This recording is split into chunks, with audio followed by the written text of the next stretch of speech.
حضرت زبیر رضی اللہ عنہ نے واپس آ کر رسول کریم صلی اللہ علیہ وآلہ وسلم کو حضرت صفیہ رضی اللہ عنہا کی بات سے آگاہ کیا تو آپ صلی اللہ علیہ وآلہ وسلم نے فرمایا اس کا راستہ چھوڑ دو، تو وہ حضرت نبی کریم صلی اللہ علیہ وآلہ وسلم کی طرف چل پڑیں، اور جب آپ صلی اللہ علیہ وآلہ وسلم نے انہیں دیکھا تو فرمایا مجھے اس کی عقل کے کھو جانے کا خوف ہے، کیونکہ انہیں اپنے سگے بھائی حضرت حمزہ رضی اللہ عنہ سے جو شدید محبت تھی آپ اس سے آگاہ تھے۔ بس جب وہ آپ صلی اللہ علیہ وآلہ وسلم کے پاس آئیں تو رسول اللہ صلی اللہ علیہ وآلہ وسلم نے اپنا ہاتھ ان کے سینے پر رکھا، وہ آپ کی پھوپھی تھیں، اور ان کے لیے دعا کی تو انہوں نے انا للہ و انا الیہ راجعون کہا اور رو پڑیں، اور آپ رضی اللہ عنہا کے بیٹے حضرت زبیر بن عوام آپ کے اور آپ کے بھائی کی دید کے درمیان آپ پر شفقت کے باعث حائل ہونے کی کوشش کرتے رہے، کیونکہ آپ رضی اللہ عنہا بڑی اور عمر رسیدہ ہو چکی تھی، لیکن آپ نے کہا میں انہیں دیکھے بغیر واپس نہیں جاؤں گی۔ پس جب حضرت نبی کریم صلی اللہ علیہ وآلہ وسلم نے انہیں اپنے بھائی حضرت حمزہ رضی اللہ عنہ کے جثے کو دیکھنے کی اجازت دی تو انہوں نے ایک خوفناک جگر پاش منظر دیکھا۔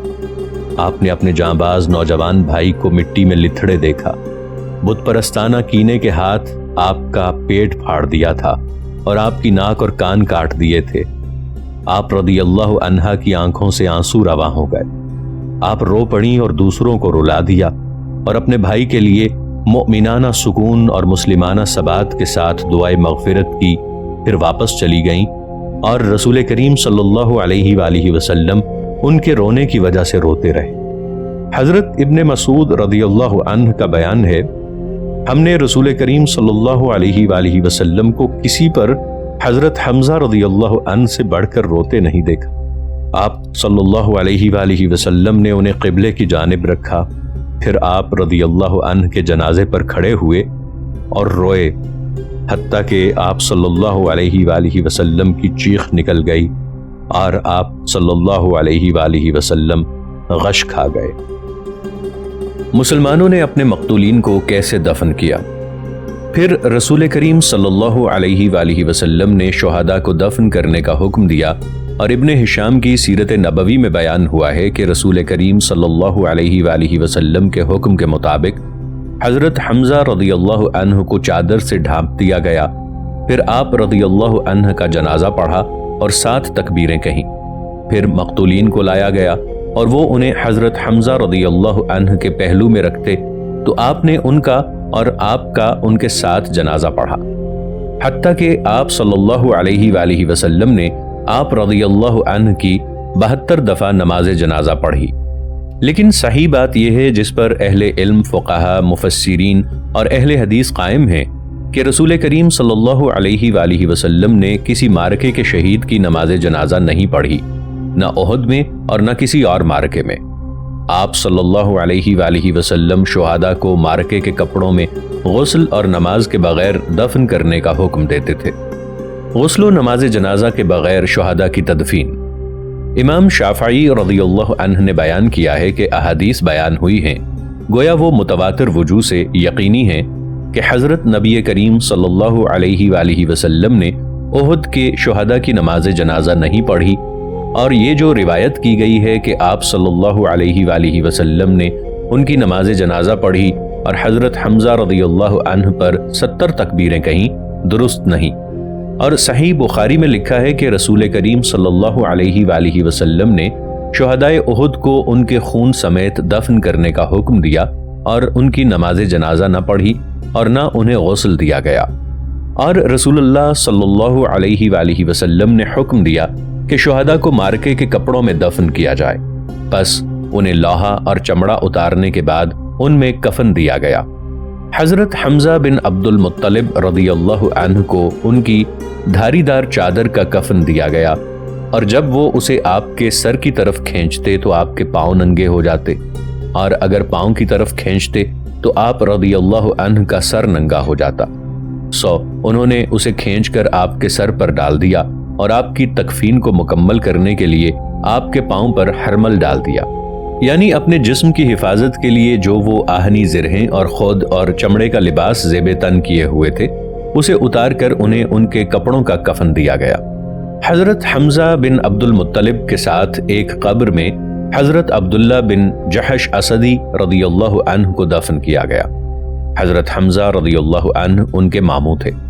اور رسول کریم صلی اللہ علیہ وآلہ وسلم نے خصوصی حکم دیا کہ حضرت عامر بن الجموح رضی اللہ عنہ اور حضرت عبداللہ بن عمرو بن حرام رضی اللہ عنہ کو ایک قبر میں دفن کیا جائے۔ یہ دونوں دنیا میں ایک دوسرے سے خالص محبت رکھتے تھے۔ حضرت عبداللہ بن جحش رضی اللہ عنہ کی والدہ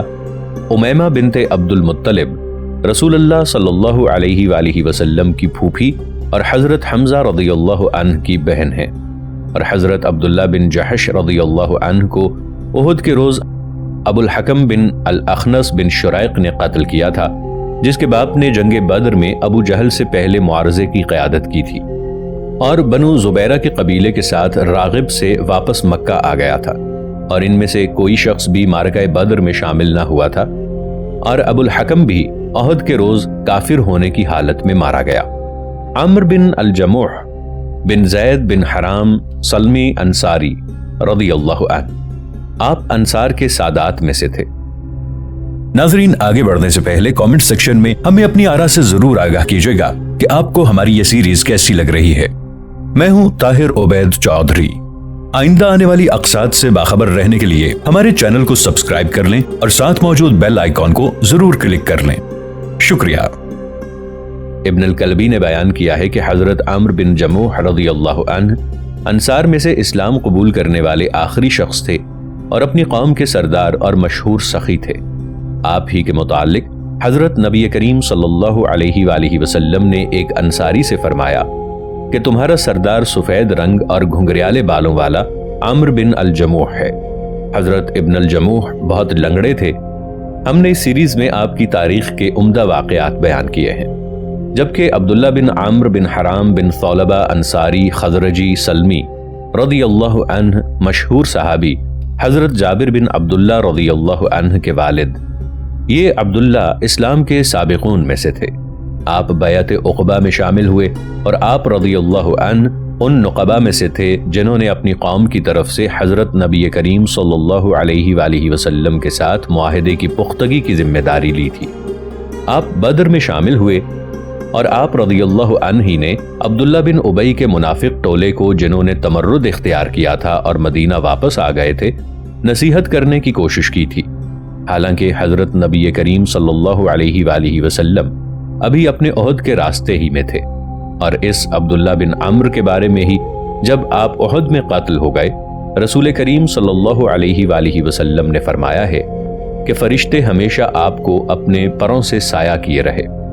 رسول کریم صلی اللہ علیہ وآلہ وسلم نے خصوصی حکم دیا کہ حضرت عمرو بن الجموح اور حضرت عبداللہ بن عمرو بن حرام کو ایک قبر میں دفن کیا جائے۔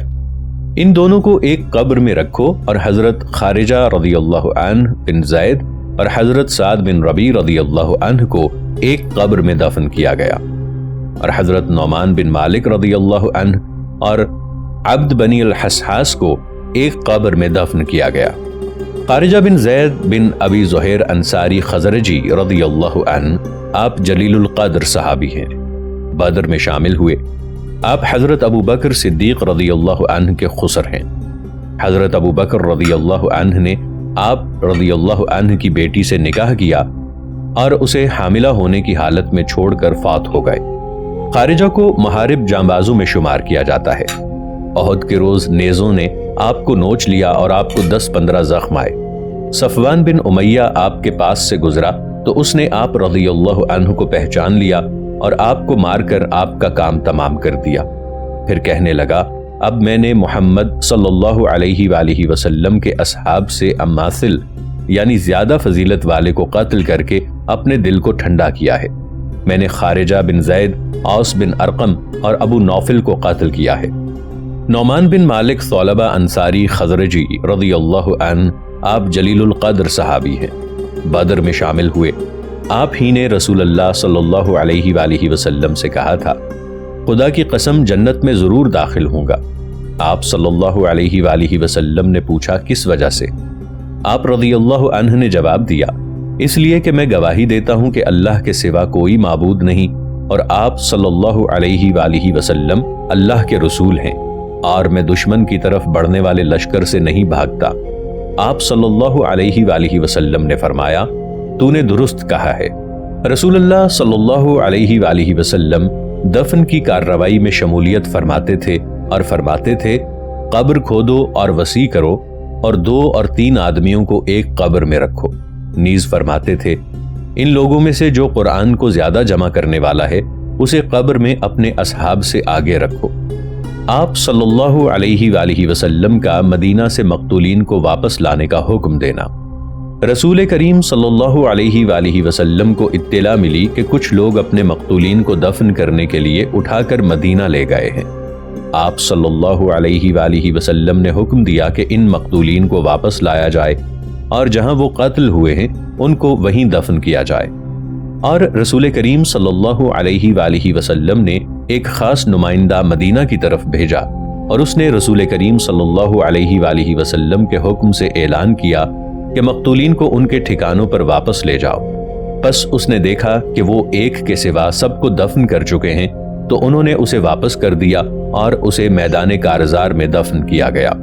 اور امام احمد نے روایت کی ہے کہ حضرت جابر بن عبداللہ رضی اللہ عنہ نے بیان کیا کہ میرا باپ احد میں شہید ہو گیا تو میری بہنوں نے اپنے اونٹ کے ساتھ مجھے اس کی طرف بھیجا اور کہنے لگی جا اور اس اونٹ پر اپنے باپ کو اٹھا کر لے آ اور اسے بنی مسلمہ کے قبرستان میں دفن کر۔ آپ رضی اللہ عنہ بیان کرتے ہیں کہ میں اور میرے مددگار اس کے پاس آئے تو حضرت نبی کریم صلی اللہ علیہ وآلہ وسلم کو بھی اس کی اطلاع پہنچ گئی۔ آپ احد میں بیٹھے ہوئے تھے۔ آپ صلی اللہ علیہ وآلہ وسلم نے مجھے بلایا اور فرمایا اس ذات کی قسم جس کے قبضے میں میری جان ہے وہ اپنے بھائیوں کے ساتھ دفن ہوگا۔ پس اسے اپنے اصحاب کے ساتھ احد میں دفن کر دیا گیا۔ اسی طرح حضرت جابر رضی اللہ عنہ سے یہ بھی روایت ہے، آپ فرماتے ہیں کہ میں دیکھنے والوں میں شامل تھا کہ اچانک میری پھوپھی میرے باپ اور ماموں کو لے آئی۔ میں نے ان دونوں کو اونٹ پر برابر برابر کر کے سوار کیا تھا۔ پس وہ ان دونوں کو مدینہ لائی کہ انہیں ہمارے قبرستان میں دفن کرے کہ اچانک ایک شخص منادی کرتے ملا آگاہ رہو، حضرت نبی کریم صلی اللہ علیہ وآلہ وسلم تم کو حکم دیتے ہیں کہ تم اپنے مقتولین کو واپس لاؤ اور ان کے قتل ہونے کے مقامات پر انہیں دفن کر دو۔ بس ہم ان دونوں کو واپس لے گئے اور جہاں وہ شہید ہوئے تھے ہم نے انہیں وہاں دفن کر دیا۔ اس سے اہل علم نے میت کو اٹھا کر اس علاقے میں دفن کرنے کی تحریم پر استدلال کیا ہے جس میں اس نے وفات نہیں پائی۔ راہ خدا میں شہید ہونے والوں کے جسم کو زمین نہیں کھاتی۔ رسول کریم صلی اللہ علیہ وآلہ وسلم نے گواہی دی ہے کہ شہداء کو قیامت کے روز بغیر کسی تبدیلی کے اسی حالت میں اٹھایا جائے گا جس حالت میں وہ دفن ہوئے تھے۔ ابن اسحاق کا بیان ہے کہ جب رسول کریم صلی اللہ علیہ وآلہ وسلم نے جنگ احد کے مقتولین کو دیکھا تو فرمایا میں ان پر گواہ ہوں، جو بھی اللہ کے راستے میں زخمی ہوا ہے اللہ اسے قیامت کے روز اس حالت میں اٹھائے گا کہ اس کے زخم سے خون رواں ہوگا، اس کا رنگ خون کا ہوگا اور خوشبو کستوری کی ہوگی۔ اور یہ عملاً واقع ہو چکا ہے، جو اس نبی اعظم صلی اللہ علیہ وآلہ وسلم کی حدیث کا مصداق ہے، جو خواہش سے بات نہیں کرتے۔ ابو داؤد، نسائی اور ترمذی نے حضرت جابر بن عبداللہ رضی اللہ عنہ سے روایت کی ہے کہ آپ صلی اللہ علیہ وآلہ وسلم نے فرمایا میں حضرت معاویہ بن ابی سفیان کے دور خلافت میں تھا کہ میرے پاس ایک شخص آ کر کہنے لگا اے جابر بن عبداللہ، قسم بخدا حضرت معاویہ رضی اللہ عنہ کے عمال نے تیرے باپ کو تلاش کیا ہے اور وہ نمایاں ہو گیا ہے۔ پس ایک پارٹی آپ کی طرف سے گئی اور میں بھی آپ کے پاس گیا تو میں نے آپ کو اسی حالت پر پایا جس میں نے آپ کو دفن کیا تھا اور کوئی تبدیلی نہیں ہوئی تھی۔ اور اسی طرح بیہقی نے حضرت جابر رضی اللہ عنہ سے روایت کی ہے کہ جب 40 سال بعد حضرت معاویہ رضی اللہ عنہ نے احد کے مقتولین کے پاس چشمہ جاری کیا تو ہم نے ان کے پاس جا کر ان سے مدد طلب کی۔ بس ہم ان کے پاس آئے اور ہم نے انہیں نکالا اور حضرت حمزہ بن عبد المطلب رضی اللہ عنہ کے پاؤں کو کدال لگی تو خون تیزی سے ظاہر ہو گیا۔ اور ابن اسحاق رضی اللہ عنہ کی روایت میں ہے کہ ہم نے انہیں نکالا تو وہ یوں تھے گویا انہیں کل دفن کیا گیا ہے۔ اور اسی طرح واقدی نے حضرت جابر رضی اللہ عنہ سے جو روایت کی ہے اس میں ہے کہ ہم نے ان سے مٹی کھودی تو میں نے اپنے باپ کو اپنی قبر میں یوں پایا کہ وہ اپنی حیت پر سویا ہوا ہے، اور ہم نے آپ رضی اللہ عنہ کی قبر میں آپ کے پڑوسی حضرت عمرو بن الجموح رضی اللہ عنہ کو بھی دیکھا۔ آپ کا ہاتھ زخمی تھا، اسے ہٹایا گیا تو آپ کے زخم سے خون پھوٹ پڑا۔ بیان کیا جاتا ہے کہ ان کی قبور سے کستوری کی خوشبو مہکتی تھی۔ رضی اللہ عنہم ورضا عنہم، رضی اللہ عنہم۔ یہ ان کے دفن ہونے سے 46 سال بعد کا واقعہ ہے۔ معرکے کے بعد رسول اللہ صلی اللہ علیہ وآلہ وسلم کی دعا۔ مسلمانوں کے اپنے مقتولین کے دفن سے فارغ ہونے کے بعد رسول کریم صلی اللہ علیہ وآلہ وسلم نے اپنی فوج کے ساتھ مدینہ واپس جانے کا عزم کیا۔ آپ صلی اللہ علیہ وآلہ وسلم جبل احد کے دامن میں اپنے گھوڑے پر کھڑے ہوئے اور مسلمانوں کو صف بندی کرنے کا حکم دیا تو انہوں نے آپ صلی اللہ علیہ وآلہ وسلم کے پیچھے صف بندی کر لی، اور ان کی اکثریت زخمیوں کی تھی اور ان کے پیچھے عورتوں نے صف بندی کی اور وہ 14 عورتیں تھیں۔ پھر حضرت نبی کریم صلی اللہ علیہ وآلہ وسلم نے فرمایا برابر برابر ہو جاؤ، حتیٰ کہ آپ صلی اللہ علیہ وآلہ وسلم نے اپنے رب کی ثنا کی تو آپ صلی اللہ علیہ وآلہ وسلم نے فرمایا اے اللہ، حمد تیرے ہی لیے ہے، جسے تو کھوئے اسے کوئی سمیٹنے والا نہیں، اور جسے تو سمیٹے اسے کوئی کھولنے والا نہیں، اور جسے تو گمراہ کرے اسے کوئی ہدایت دینے والا نہیں، اور جسے تو ہدایت دے اسے کوئی گمراہ کرنے والا نہیں، اور جسے تو روک دے اسے کوئی دینے والا نہیں، اور جو تو دے اسے کوئی روکنے والا نہیں، اور جسے تو دور کرے اسے کوئی قریب کرنے والا نہیں، اور جسے تو قریب کرے اسے کوئی دور کرنے والا نہیں۔ اے اللہ، ہم پر اپنی رحمتیں، برکتیں، فضل اور رزق کشادہ کر دے۔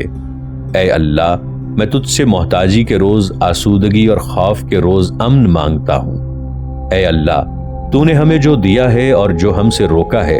میں اس کے شر سے تیری پناہ چاہتا ہوں۔ اے اللہ، ایمان کو ہمارا محبوب بنا دے اور ہمارے دلوں میں اسے خوبصورت بنا دے، اور کفر و فسق اور عصیان کو ہمارے لیے ناپسندیدہ بنا دے، اور ہمیں راہ راست پر چلنے والوں میں سے بنا۔ اے اللہ، ہمیں مسلمان ہونے کی حالت میں موت دے اور مسلمان ہونے کی حالت میں زندہ رکھ، اور ہمیں رسوا اور دیوانہ کیے بغیر صالحین کے ساتھ شامل کر۔